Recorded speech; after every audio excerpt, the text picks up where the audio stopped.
नमस्कार सर्वांना। आज आपण एका अतिशय साध्या पण खोल अर्थ असलेल्या विषयावर बोलणार आहोत, उपवास। आपण सगळेच उपवास करतो, पण कधी थांबून असा विचार केलाय का आपण उपवास का करतो आणि जो उपवास आज आपण करतोय तो खरंच उपवास आहे का? साधारणपणे आपण असं मानतो की उपवास म्हणजे एखाद्या देवतेप्रती श्रद्धा व्यक्त करण्याचा मार्ग आणि आपल्या मनातील एखादी इच्छा पूर्ण व्हावी म्हणून केलेला संकल्प। हो, हे दोन्हीही बरोबरच आहे।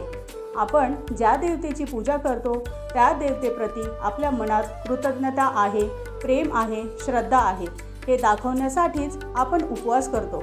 आणि कधीकधी मनात एखादी तीव्र इच्छा असते, ती पूर्ण व्हावी म्हणूनही आपण उपवास धरतो। पण इथेच एक प्रश्न उभा राहतो, आजच्या घडीला आपण उपवासाच्या नावाखाली काय करतोय? फळांचे ज्यूस, कोल्ड ड्रिंक्स, साबुदाणा खिचडी, साबुदाणा वडा, बटाटा चिप्स, केळी चिप्स, शेंगदाण्याचे लाडू, ड्रायफ्रूट लाडू, एक नाही दोन नाही तर अख्खा मेनूच तयार होतो। मग मनात प्रश्न येतो, हे सगळं खाल्ल्याने खरंच उपवास घडतोय का? खरं तर उपवासात काय खावं काय नको हे प्रदेशानुसार, परंपरेनुसार बदलतं। प्रत्येकाची पद्धत वेगळी असते आणि त्याचा आपण नक्कीच आदर केला पाहिजे। पण मला इथे एक गोष्ट अत्यंत स्पष्टपणे सांगायची आहे, जर आपण उपवास करताना काय खावं, कसं बनवायचं, आज काय स्पेशल करायचं याचाच विचार करत राहिलो तर मग देवतेप्रती असलेलं आपलं प्रेम आपल्याला कधी आठवणार हो?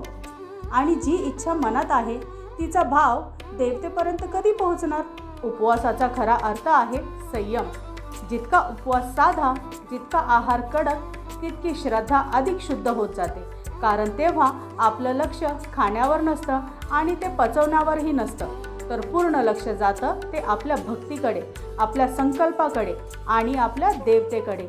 म्हणून मंडळी, उपवास म्हणजे वेगवेगळे पदार्थ खाणं नाही, तर उपवास म्हणजे आपण ज्या देवतेची पूजा करतो त्या देवतेशी मनाने एकरूप होणं, आपल्या जिभेची आणि पोटाची चंगळ थोडी बाजूला ठेवून मन शुद्ध आणि भक्ती पुढे आणणं, यालाच तर खरा उपवास म्हणतात। तर मंडळी, ही छोटीशी माहिती तुम्हाला कशी वाटली? आवडली असेल तर एक लाईक नक्की करा आणि माझ्या चॅनलवर नवीन असाल तर जाता जाता माझं चॅनल नक्की सबस्क्राईब करा। श्री गुरुदेव दत्त, श्री स्वामी समर्थ महाराज की जय।